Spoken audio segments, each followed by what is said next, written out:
Hello guys, आज हम करेंगे एनसीईआरटी के problems of the chapter chemical kinetics. यहाँ पर जो सम है वो है the following results have been obtained during the kinetic study of the reaction दी गई है आपको। Twice A plus B gives C plus D. Experiment करके 4 एक्सपेरिमेंट अलग अलग किए गए हैं और डेटा आपको दिया गया है। फर्स्ट एक्सपेरिमेंट के अंदर दोनों की कंसंट्रेशन 0.1 रखी है, तो रेट मिला ये यूनिट एंड ऑल दैट सब कुछ लिखा है। सेकंड एक्सपेरिमेंट के अंदर they have changed the concentration और रेट यहाँ पर आपके सामने। सेम वे थर्ड एक्सपेरिमेंट और फोर्थ एक्सपेरिमेंट। और सवाल पूछा है determine the rate law and rate constant. ठीक है, रेट लॉ का मतलब होता है हमें लिखना है R is equals to K और A का पावर और B का पावर जो कि अननोन है वो ऑर्डर फाइंड करके लिखना है। ठीक है, अब देखो पहले मैं A का ऑर्डर फाइंड करूँगा, तो ऐसे 2 एक्सपेरिमेंट हमें चूज़ करने हैं जहाँ पर B की कंसंट्रेशन उन्होंने कांस्टेंट रखी है। So that is experiment number 1 and 4। ठीक है, और कंसंट्रेशन ए की बदली गई है, तो एक सीधा सा लॉजिक है कि फर्स्ट और फोर्थ एक्सपेरिमेंट में जो भी रेट में चेंज आया होगा वो ए की वजह से होगा, बिकॉज बी का कंसंट्रेशन तो कांस्टेंट है। सो ये देखो उन्होंने एक्सपेरिमेंट के अंदर जितनी कंसंट्रेशन ए की फर्स्ट में थी उससे 4 गुना की है। ठीक है, तो आप देखो यहाँ पर रेट कितना बड़ा, तो रेट भी 4 गुना बड़ा है। 6 4 24, ये एक्चुअली 24 इंटू 10⁻³ ही है। तो ये 4 गुना, तो ये भी 4 गुना, तो पावर कितना आया, 1 आया 4 का। सो डायरेक्ट कर दिया हमने विथ रिस्पेक्ट टू ए, जो ऑर्डर है आपका वो है 1। अब विथ रिस्पेक्ट टू बी हम ढूंढते हैं, तो we have to choose the experiments जहाँ पर ए का कंसंट्रेशन बदला नहीं है। सेकंड थर्ड देखो, कंसंट्रेशन ऑफ ए कांस्टेंट, तो रेट में जो भी चेंज यहाँ पर आया होगा वो बी के चेंज की वजह से होगा। और सेकंड टू थर्ड में जो एक्सपेरिमेंट आप देख रहे हो ये डबल किया गया है, 2 2s are 4, तो ये कितना हुआ है, 7 4s are 28, ये 28.8 10⁻² ही है। सो ये 4 गुना बड़ा है। 4 गुना का मतलब होता है 2 का पावर 2। ये डबल किया तो ये 4 गुना बड़ा है, मतलब b का पावर क्या हो जाएगा, 2 हो जाएगा। I hope you are clear with this. ये हमने डायरेक्ट कर दिया, हमारा काम हो गया। लेकिन अगर आपको फॉर्मल स्टेप्स बताने हैं तो आप चारों इक्वेशन लिखकर फॉर्मल मेथड का यूज़ कर सकते हो। जैसे कि ये मैं 1 2 3 4 करके बता देता हूँ। रेट आर फर्स्ट के अंदर 6.0 10⁻³ is equals to K, concentration of A 0.1 का पावर P और यहाँ पर 0.1 का पावर Q। एक्सपेरिमेंट नंबर 1 ऐसे ही चारों के चारों हम लिख देंगे। 7.2 10⁻² is equals to K। Second experiment 0.3 का पावर P और 0.2 का पावर Q। तीसरा experiment 2.88 10⁻⁻1 is equals to K, 0.3 का पावर P और 0.4 का पावर Q। और आखिरी है 2.40 into 10⁻² is equals to K, 0.4 का पावर P और 0.1 का पावर Q। Experiment number 4। ठीक है, अब देखो 4 डिवाइड बाई 1 करता हूँ या 1 divide by 4। Equation number 4 divide by 1। ठीक है, सो 4 को 1 से डिवाइड करते तो क्या होता है, तो इसको मैं है ना 24 लिख देता हूँ। तो 10⁻³ divide by 1, 6 into 10⁻³ is equals to K, 0.4 का पावर P और 0.1 का power Q divided by K, 0.1 का पावर P और 0.1 का पावर क्यू, ठीक है। -3 कैंसिल, 6 4 24, के कैंसिल, ये पूरा कैंसिल, ठीक है। तो 4 मतलब 2 का पावर 4 का पावर 1 इज इक्वल्स टू 4 का power p, so p is equals to 1 आ जाएगा। समझ में आ गया, ठीक है। वैसे ही अगर आप 2 डिवाइड बाई 3 करो या 3 डिवाइड बाई 2 तो आपको मिल जाएगा b का पावर 2, ठीक है। अब तो आपसे सॉल्व हो ही जाएगा। चलो दूसरा हमें ढूंढना है रेट कांस्टेंट। तो किसी भी एक इक्वेशन को हम ले लेते हैं, किसी भी एक को ले लो, आंसर में कोई चेंज नहीं आएगा। 6 × 10⁻³ इज इक्वल्स टू के ढूंढना है, ठीक है। 0.1 p की वैल्यू आ गई है 1, 0.1 q की वैल्यू है 2, ठीक है।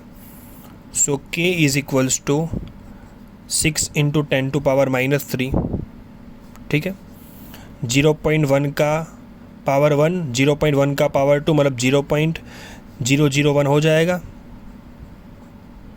ठीक है। देख लो एक बार कैलकुलेशन, 10⁻³ कैंसिल हो जाएगा, k का यूनिट है आ जाएगा 6। Okay, total third order reaction है हमारी। तो थर्ड ऑर्डर के लिए k का यूनिट मैंने आपको पढ़ाया था, मोल रेस टू -2 n-1 करना है लीटर स्क्वायर, और मिनट रेस टू -1, मिनट इसलिए बिकॉज यहाँ पर मिनट दिया है, ठीक है। तो ये हुआ हमारा NCERT का सम एक, ठीक है, जिसका नंबर NCERT में है 4.11। चलो आगे करते हैं। अगला जो सम है वैसा ही कुछ आपके सामने है, ठीक है। तरीका अलग है, मेथड वही है। देख लो, the reaction between A and B, first order with respect to A and zero order with respect to B।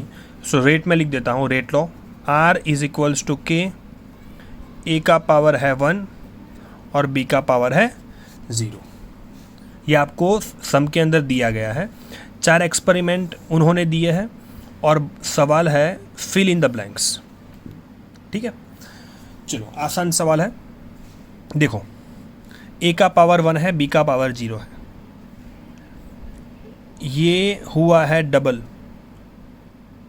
ठीक है, और ये भी हुआ है डबल, लेकिन B का पावर तो 0 है, तो B की कंसंट्रेशन जो है वो रेट के ऊपर कोई इफेक्ट नहीं कर सकती। सो रेट अगर डबल हुआ है तो किसकी वजह से हुआ होगा? A की वजह से। ये तो है ही नहीं, क्योंकि R is equals to K into A का पावर 1 ही हमारा रेट लो है।